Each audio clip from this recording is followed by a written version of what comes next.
Uma artista brilhante, um casamento com um cara de comercial de margarina e, de repente, um assassinato brutal. A partir do exato momento em que a arma dispara, ela simplesmente desliga. Nunca mais pronuncia uma única palavra. Nem para se defender, nem para confessar, nada. É um silêncio absoluto.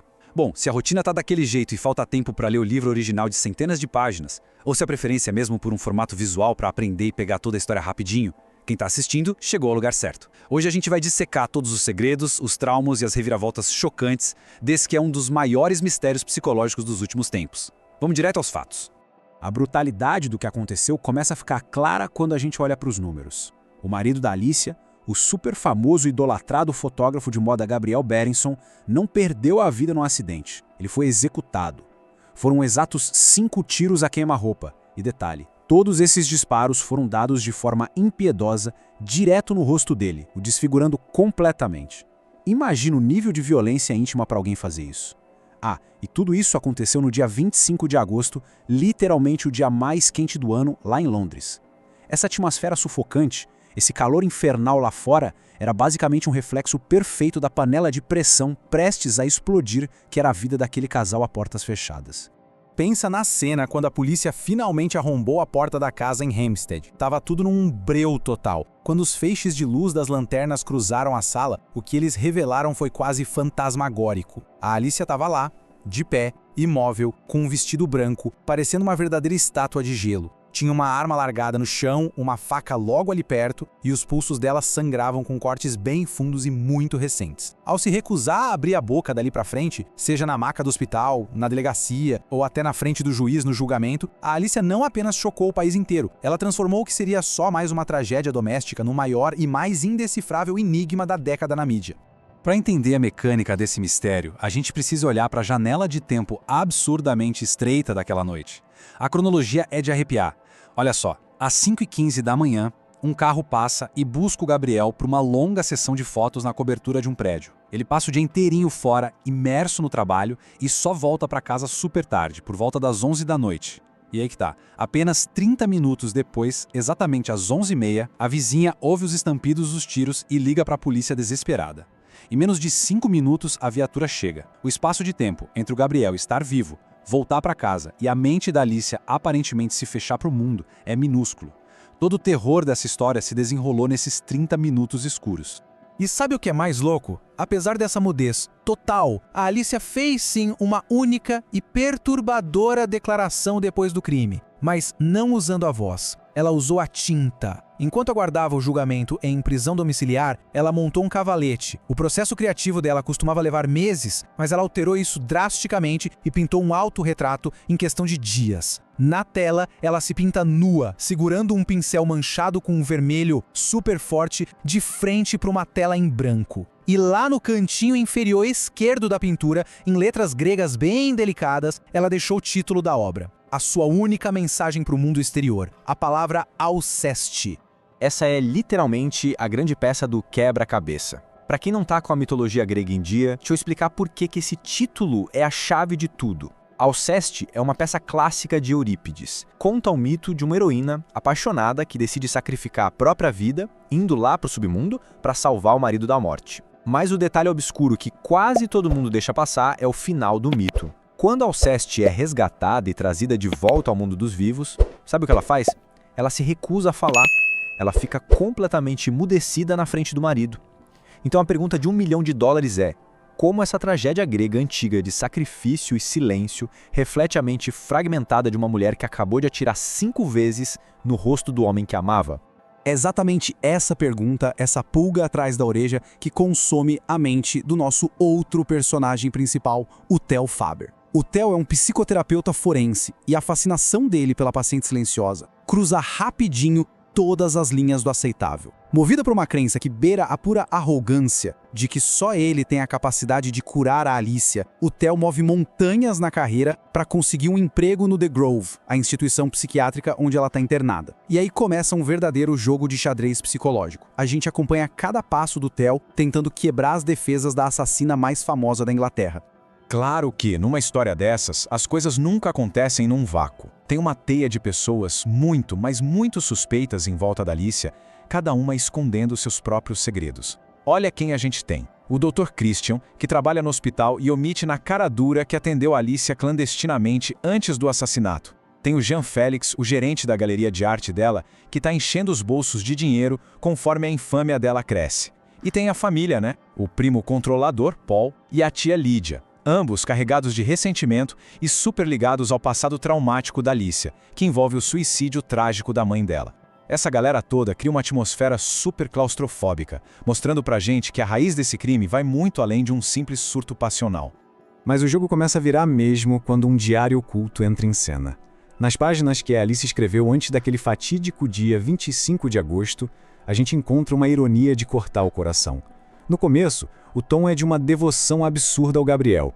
Ela relata um amor incondicional e solta com uma sinceridade doída que a única razão para estar escrevendo ali era para tranquilizar o marido de que a saúde mental dela estava sob controle. É uma trilha de migalhas que mostra uma mulher desesperada para provar para o homem que idolatrava que ela não estava enlouquecendo. Só que as páginas vão passando e, de repente, o tom do diário despenca para o terror mais absoluto. A Alicia começa a descrever um homem misterioso que ficava na rua vigiando ela. Um cara com o rosto sempre escondido por uma máscara. A paranoia vai subindo até o momento em que ela escreve, apavorada, que ele está aqui dentro de casa. O mais revoltante de tudo isso é que quando a Alicia tentou pedir ajuda psiquiátrica, o profissional, que a gente depois descobre ser o Dr. Christian, simplesmente descartou tudo. Falou que era delírio e psicose severa. Ou seja, ninguém acreditou na paciente silenciosa antes mesmo dela perder a voz de verdade. Agora, se engana quem acha que lá no hospital ela é só uma coitadinha indefesa. A tensão naquele lugar é de cortar com uma faca. Durante uma sessão de arte-terapia, uma outra paciente chamada Eli resolve provocar a Alicia sem parar, cutucando exatamente onde dói. A resposta da Alicia, visceral e explosiva. Sem dar um único pio, ela pega um pincel e crava com toda a força direto no olho de Eliv. Nossa, essa cena mostra a raiva profunda, nua e crua que está fervendo ali embaixo de todo aquele silêncio. Fica muito claro que a Alicia é sim uma bomba relógio prestes a explodir. O Theo, vendo isso, resolve apelar para umas táticas que passariam bem longe do código de ética. Ele até corta a medicação pesada que mantinha a mente da Alicia entorpecida e, por incrível que pareça, funciona.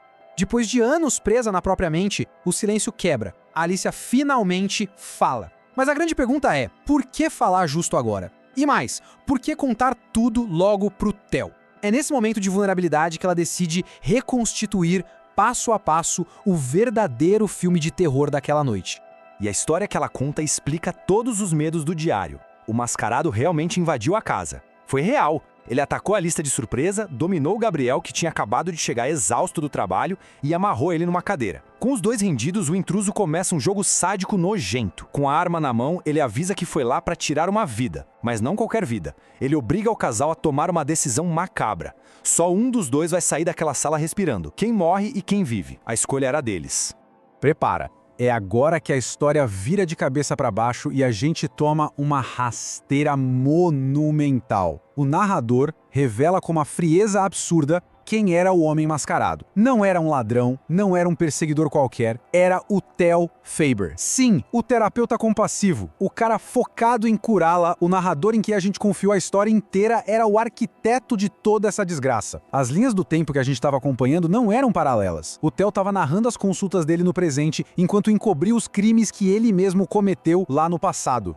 Mas vem cá, por que um terapeuta bem-sucedido faria uma loucura dessas? O motivo é brutal e muito simples. O Theo tinha acabado de descobrir que a própria esposa dele, a Kathy, estava tendo um caso super tórrido. E adivinha com quem? Exatamente, com o Gabriel Berenson. A mente do Theo simplesmente rachou. Toda aquela obsessão dele em perseguir a casa da Alicia e assumir o papel do invasor mascarado não tinha absolutamente nada a ver com curar paciente nenhuma. Era vingança. Fria, calculada e direcionada ao cara que destruiu a família dele.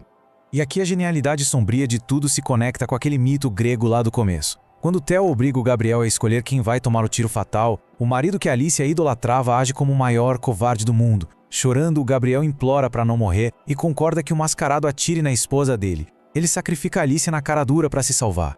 É essa rejeição que estilhaça a mente dela no mesmo segundo, porque isso acorda o maior trauma da vida dela. Quando ela era criança, o pai dela disse com todas as letras que preferia que ela estivesse morta no lugar da mãe. Ser rejeitada e morta pelo pai e depois pelo marido foi o que quebrou a Alicia para sempre.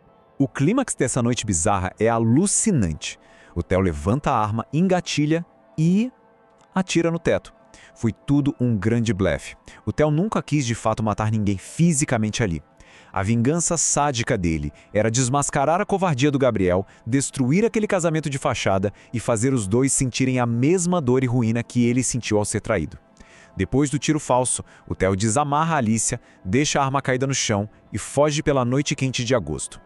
A arma física nem foi o problema.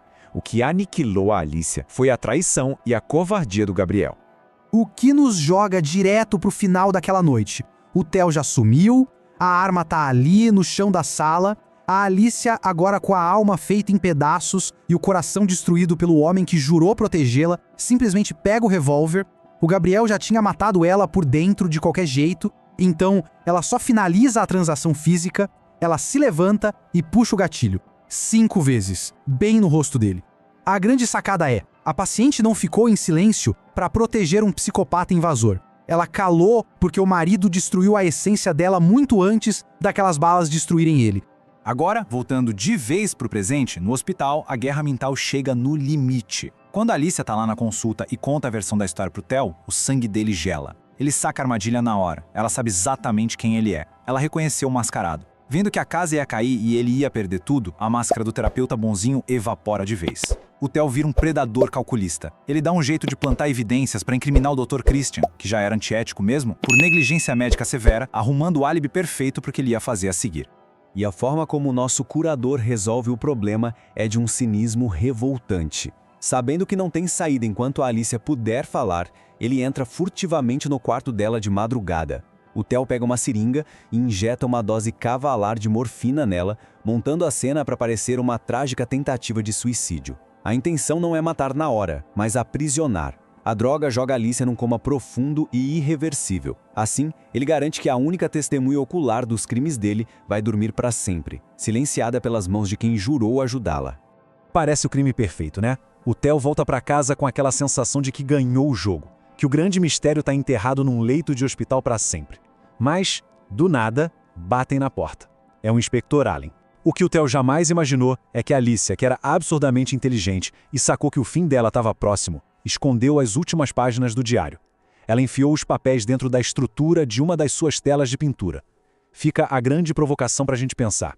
Será que a arte e as palavras ocultas finalmente vão gritar do túmulo para buscar justiça?